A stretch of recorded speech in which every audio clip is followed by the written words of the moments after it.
Di tengah gemerlapnya gedung pencakar langit Jakarta, ada cerita yang tersembunyi di gang-gang sempit.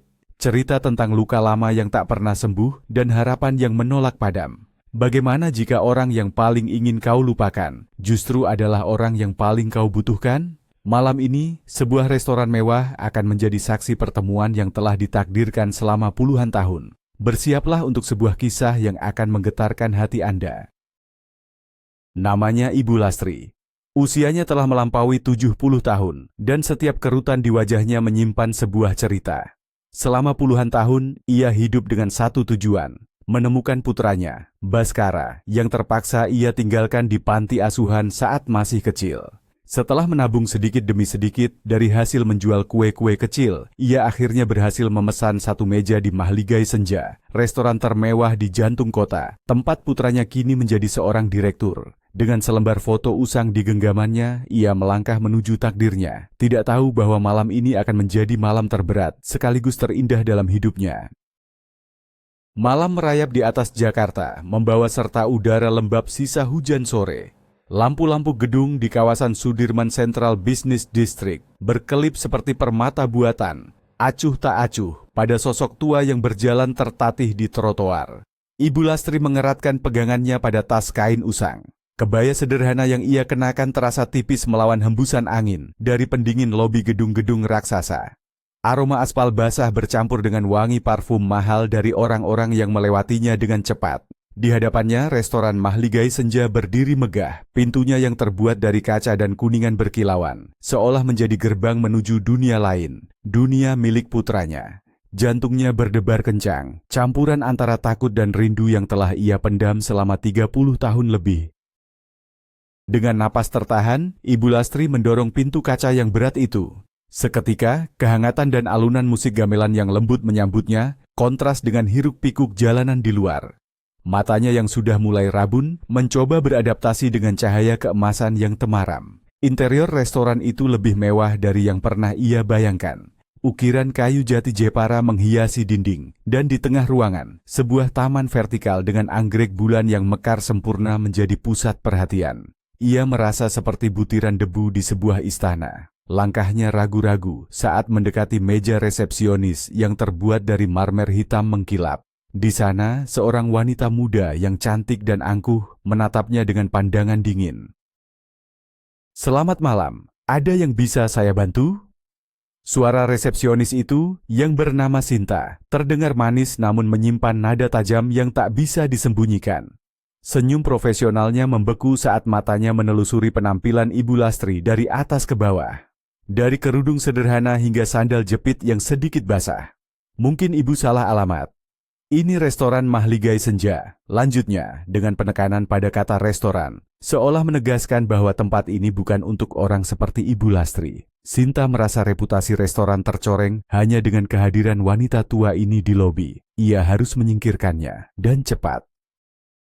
Ibu Lastri menelan ludah, mencoba mengabaikan tatapan merendahkan itu. "Tidak nak, saya tidak salah. Saya sudah memesan meja," jawabnya dengan suara bergetar. Ia mengeluarkan secarik kertas dari tasnya, bukti reservasi yang ia cetak di sebuah warung internet. Sinta melirik kertas itu dengan ujung matanya, bibirnya membentuk senyum sinis. "Reservasi? Atas nama siapa? Apakah Ibu yakin? Mungkin lebih baik Ibu mencari warung makan saja di luar. Di sini harganya sangat mahal." Setiap kata yang keluar dari mulut Sinta bagaikan belati kecil yang menusuk hati Ibu Lastri. Wanita tua itu hanya ingin bertemu putranya. Mengapa ia harus diperlakukan seperti ini? "Nama saya Lastri," ucap Ibu Lastri, suaranya kini lebih tegas. "Tolong diperiksa saja nak." Sinta mendengus pelan, lalu dengan gerakan malas ia mengetik nama itu di komputernya, seolah yakin tidak akan menemukan apa-apa. Namun, ekspresinya berubah drastis. Matanya melebar karena terkejut. Nama itu memang ada. Lastri, meja untuk satu orang, dan statusnya sudah dibayar lunas. Sinta tidak percaya. Bagaimana mungkin seorang wanita seperti ini bisa membayar reservasi di sini? "Ada masalah, Sinta?" Sebuah suara berat menginterupsi. Seorang petugas keamanan bernama Agus mendekat, melihat ketegangan di antara mereka berdua. "Lihat ini, Mas Agus," bisik Sinta menunjuk ke layar komputernya dengan kesal. "Nenek ini Dia punya reservasi, sudah dibayar pula, tidak masuk akal. Agus mengerutkan kening. Ia menatap Ibu Lastri dengan pandangan yang lebih simpatik, namun tetap waspada. Ibu, boleh saya lihat kartu identitas Ibu? Pintanya dengan sopan. Ibu Lastri dengan sabar mengeluarkan KTP lamanya yang sudah terkelupas di bagian pinggir. Agus memeriksanya dan mencocokkannya dengan nama di reservasi. Semua cocok. Ia menghela napas. Reservasinya valid, Sinta. Kita harus memberinya meja. Sinta membelalakkan matanya, tampak panik. Tidak mungkin, para tamu VVIP akan datang malam ini. Kehadirannya akan merusak suasana. Ibu Lastri mendengar percakapan mereka. Hatinya terasa sakit. Ia tidak datang untuk merusak suasana. Ia hanya ingin melihat wajah putranya sekali lagi. Saya tidak akan lama, katanya lirih. Saya hanya ingin bertemu dengan direktur restoran ini. Namanya Baskara. Mendengar nama itu disebut, Sinta dan Agus saling berpandangan. Kepanikan Sinta semakin menjadi-jadi. Pak Baskara, Ibu mau bertemu Pak Baskara? Ada urusan apa? Tanyanya dengan nada curiga. Sinta berpikir, jangan-jangan wanita tua ini datang untuk membuat masalah, mencari sensasi, atau bahkan memeras. Citra Pak Baskara yang sempurna tidak boleh ternoda. Itu urusan pribadi saya, Nak, jawab Ibu Lastri dengan tenang, meskipun di dalam hatinya badai sedang bergemuruh. Ia lelah diperlakukan seperti seorang penjahat. Ia sudah membayar, ia punya hak untuk berada di sini. Dengan sisa keberanian yang ia kumpulkan, ia berkata, tolong tunjukkan di mana tangga menuju ruang utama. Sinta terkesiap. Ibu tidak bisa naik begitu saja. Tunggu di sini. Tapi Ibu Lastri tidak lagi mendengarkan. Ia melihat sebuah tangga melingkar yang megah di ujung lobi, dilapisi karpet merah. Dengan langkah mantap, ia mulai menaiki anak tangga itu satu persatu, meninggalkan Sinta yang panik dan Agus yang serba salah. Setibanya di lantai atas, pemandangan yang menyambutnya membuatnya tertegun. Ruangan itu begitu luas, dipenuhi meja-meja bundar yang ditutupi taplak putih bersih. Aroma masakan lezat. Perpaduan antara bumbu Nusantara dan teknik memasak modern, menguar di udara. Para tamu, pria dalam setelan jas mahal dan wanita dalam gaun malam yang berkilauan, tertawa dan bercengkrama. Suara denting gelas anggur dan alunan musik jazz yang lembut memenuhi ruangan. Ibu Lastri merasa semakin kecil dan tidak pada tempatnya. Ia berdiri mematung di dekat pilar, mencoba mencari sosok yang ia kenali di antara kerumunan orang-orang asing itu.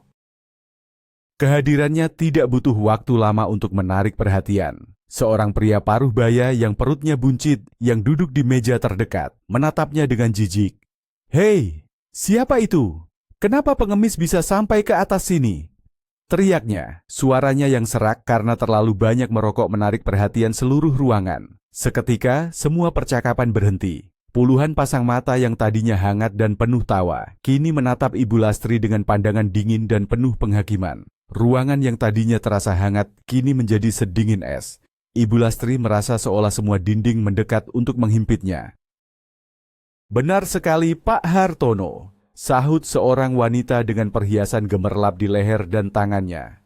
Selera makan saya jadi hilang melihatnya. Pelayan, keamanan, usir dia dari sini sekarang juga. Suara-suara lain mulai ikut menimpali. Cemoohan dan hinaan terdengar dari berbagai sudut. Menjijikan, merusak pemandangan. Bagaimana manajemen bisa kecolongan seperti ini? Ibu Lastri hanya bisa menunduk, tangannya gemetar. Ia memeluk tas kainnya erat-erat, seolah benda itu bisa melindunginya dari serangan kata-kata kejam yang menghujaninya. Ia ingin lari, tetapi kakinya terasa seperti terpaku di lantai.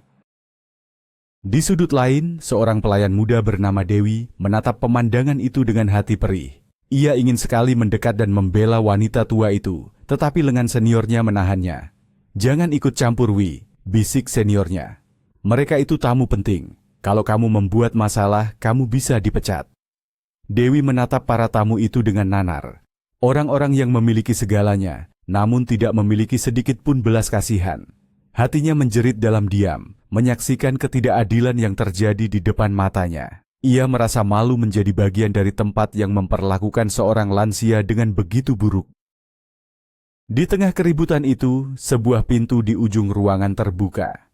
Seorang pria tinggi, gagah, dengan setelan jas yang dipesan khusus, melangkah masuk. Wajahnya tampan dan tegas, rambutnya disisir rapi ke belakang.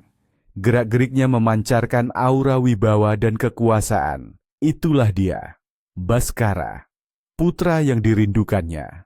Ibu Lastri mengangkat wajahnya. Waktu seakan berhenti. Jantungnya seperti diremas. Pria itu adalah bayi kecilnya yang telah tumbuh menjadi seorang raja di istananya sendiri. Begitu mirip dengan almarhum ayahnya. Mata yang tajam, rahang yang kokoh. Air mata mulai menggenang di pelupuk mata Ibu Lastri. Baskara mengerutkan kening melihat keributan di restorannya. Profesionalismenya langsung mengambil alih. Selamat malam bapak-bapak, ibu-ibu. Mohon maaf atas ketidaknyamanannya. Ada apa ini? Tanyanya dengan suara tenang namun berwibawa. Pak Hartono langsung menunjuk ke arah Ibu Lastri. Itu, Baskara, wanita itu. Kenapa dia bisa ada di sini? Cepat singkirkan dia. Dia merusak malam kami.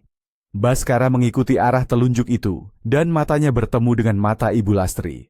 Namun, tidak ada percik pengenalan di matanya. Yang ada hanyalah tatapan seorang manajer yang melihat sebuah masalah yang harus segera diselesaikan. Baskara berjalan mendekati Ibu Lastri. Setiap langkahnya terasa seperti ribuan tahun bagi wanita tua itu. Baskara, anakku, bisiknya lirih, begitu pelan hingga hanya angin yang mendengarnya. Baskara berhenti di hadapannya, menjaga jarak. Ibu, sapanya dengan nada formal. Saya Baskara, direktur restoran ini. Saya mohon maaf atas perlakuan tidak menyenangkan dari para tamu kami. Tapi sepertinya kehadiran ibu di sini memang menimbulkan kesalahpahaman. Mari, saya antar ibu ke bawah. Hati Ibu Lastri hancur berkeping-keping. Putranya sendiri mengusirnya. Ia bahkan tidak mengenalinya sama sekali. Sebagai permohonan maaf, saya akan kembalikan uang reservasi Anda 2 kali lipat. Lanjut Baskara sambil mengeluarkan dompet kulitnya. Ia berpikir wanita ini adalah seorang pengemis cerdik yang entah bagaimana berhasil mendapatkan uang untuk reservasi. Ia hanya ingin masalah ini selesai tanpa merusak reputasi restorannya. Ia menyodorkan beberapa lembar uang ratusan ribu. Silakan diterima. Anggap saja ini kompensasi agar ibu bisa makan enak di tempat lain. Tangan Baskara yang terulur dengan uang itu terasa lebih menghina daripada semua cemoohan para tamu tadi. Ibu Lastri menggelengkan kepalanya. Air matanya akhirnya jatuh membasahi pipi. Saya tidak mau uang. Tolak Ibu Lastri, suaranya serak. Saya hanya ingin bicara denganmu. Baskara mulai kehilangan kesabarannya. Ibu, saya orang yang sibuk. Saya tidak punya waktu untuk mengobrol. Tolong, jangan membuat keributan lebih lanjut. Ia memberi isyarat kepada Agus, petugas keamanan yang sudah berdiri di dekat tangga. Agus, tolong antar ibu ini keluar. Saat Agus dengan ragu-ragu hendak memegang lengannya, Ibu Lastri menggunakan sisa tenaganya yang terakhir. Ia membuka tas kainnya dan mengeluarkan sebuah benda. Selembar foto hitam putih yang sudah kusam dan terlipat di ujung-ujungnya. Tunggu, serunya, suaranya kini terdengar jelas dan putus asa. Baskara yang sudah berbalik badan berhenti melangkah. Ia menoleh dengan ekspresi jengkel. Namun kejengkelannya langsung sirna saat melihat apa yang dipegang oleh wanita tua itu. Itu adalah foto seorang anak laki-laki kecil, berusia sekitar 5 tahun, mengenakan kemeja batik sederhana dan tersenyum ompong ke arah kamera. Baskara terpaku di tempatnya. Napasnya tercekat di tenggorokan. Seluruh ruangan yang tadinya riuh kini senyap. Baskara mengenal foto itu, karena ia memiliki salinan yang sama persis, tersimpan di dalam album foto lamanya. Foto dirinya di panti asuhan. Dunia Baskara seakan runtuh dalam sekejap.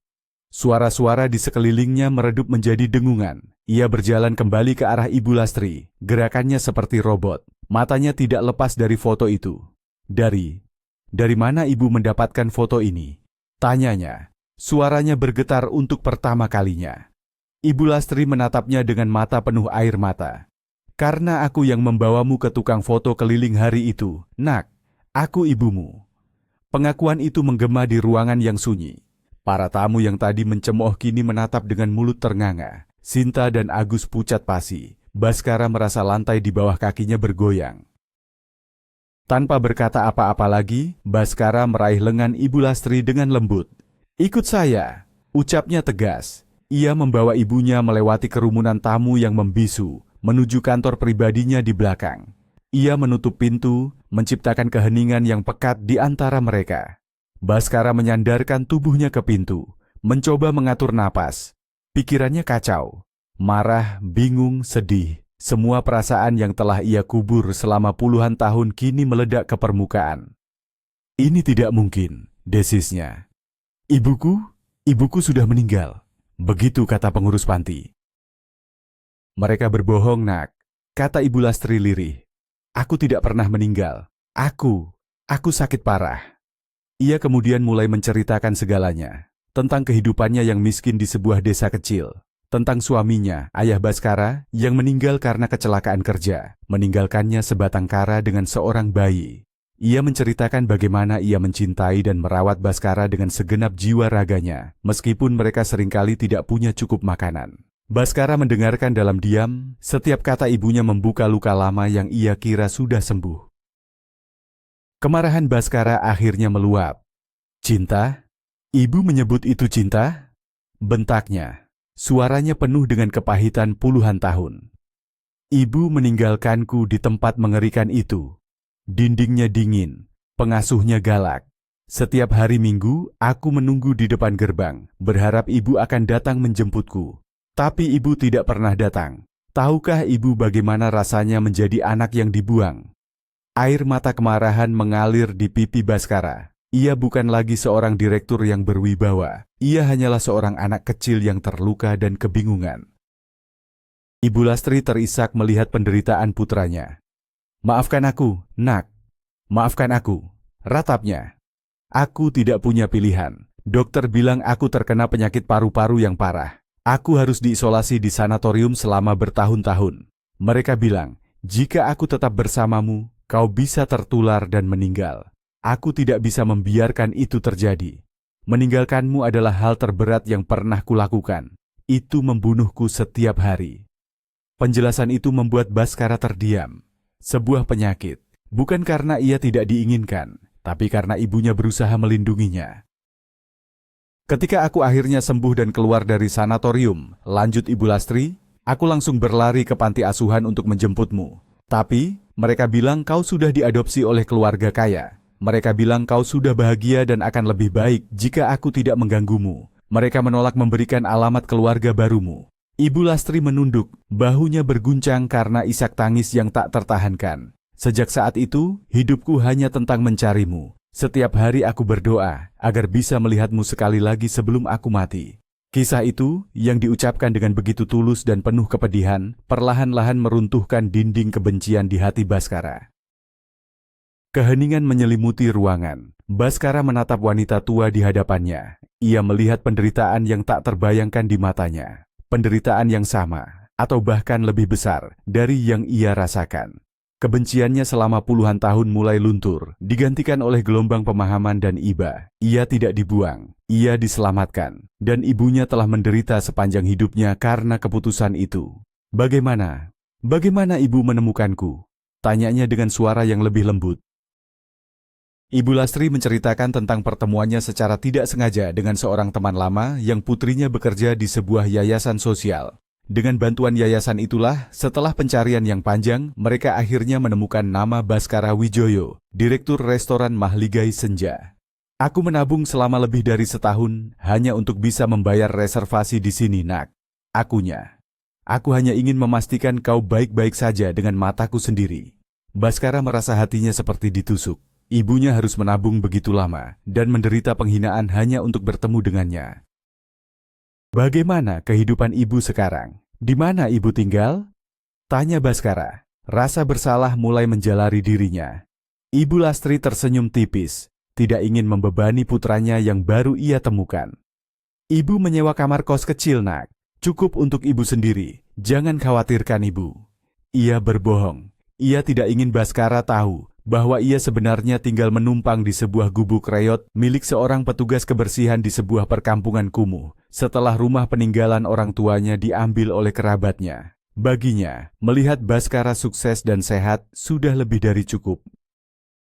Malam sudah sangat larut ketika mereka akhirnya keluar dari kantor. Baskara mengantarkan ibunya pulang dengan mobil mewahnya.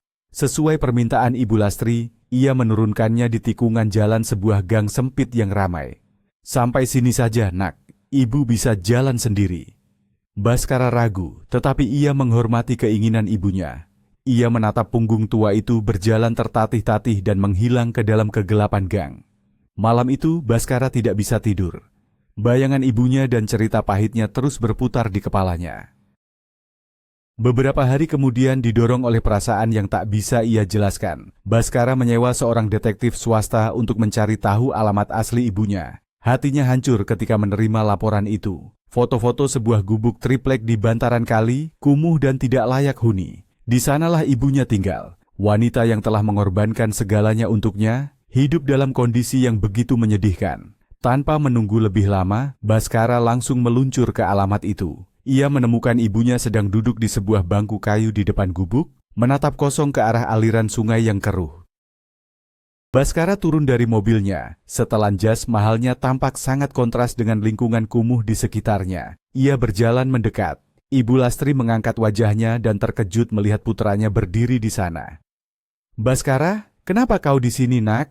Baskara tidak menjawab. Ia hanya berlutut di depan ibunya, meraih tangan keriput itu, dan menciumnya. Air mata penyesalan mengalir deras di pipinya. "Maafkan aku, Bu," isaknya. "Maafkan aku." Lalu ia berdiri dan berkata dengan suara mantap, "Ayo pulang, Bu. Pulang ke rumahku. Aku akan mengenalkan ibu pada istriku dan pada ketiga cucu ibu." Kebahagiaan yang telah hilang selama puluhan tahun akhirnya kembali, menyinari gubuk kecil di bantaran kali itu.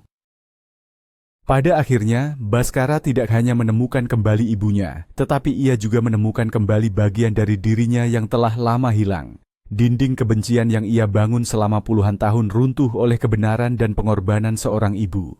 Kebahagiaan mungkin datang terlambat bagi Ibu Lastri, tetapi ia datang seperti matahari pagi yang hangat, menghapus semua kegelapan masa lalu. Sebuah bukti bahwa ikatan antara ibu dan anak tidak akan pernah bisa diputuskan oleh waktu, jarak, ataupun kesalahpahaman. Terima kasih sudah menonton kisah ini. Jangan lupa untuk like, subscribe, dan berikan komentar di bawah ini. Menurut Anda, apakah pengampunan adalah kunci kebahagiaan sejati?